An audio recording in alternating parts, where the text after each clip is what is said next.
శ్రీగురుభ్యో నమః. ఓం శ్రీ మహాగణాధిపతే నమః. 50 మంది ప్రజలకు, నాయకులకు, బీజేపీ పార్టీ నాయకులకు, కార్యకర్తలందరికీ జై శ్రీరామ్.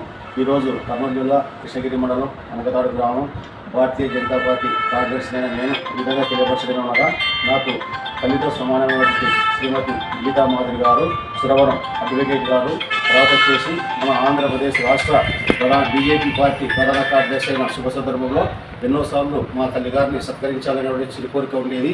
ఆ కోరిక ఈరోజు అనగా మన భారతీయ జనతా పార్టీ వ్యవస్థాపకులైనటువంటి దీన్ దయాళ్ చటర్జీ ముఖర్జీ గారి జయంతిని పురస్కరించుకొని ఈ తల్లి గారికి చిరు సన్మానం చేయడానికి నాకు ఇచ్చినటువంటి అవకాశాన్ని భగవంతుని మనసా వాచా ప్రార్థిస్తూ అందరికీ జై శ్రీరామ్.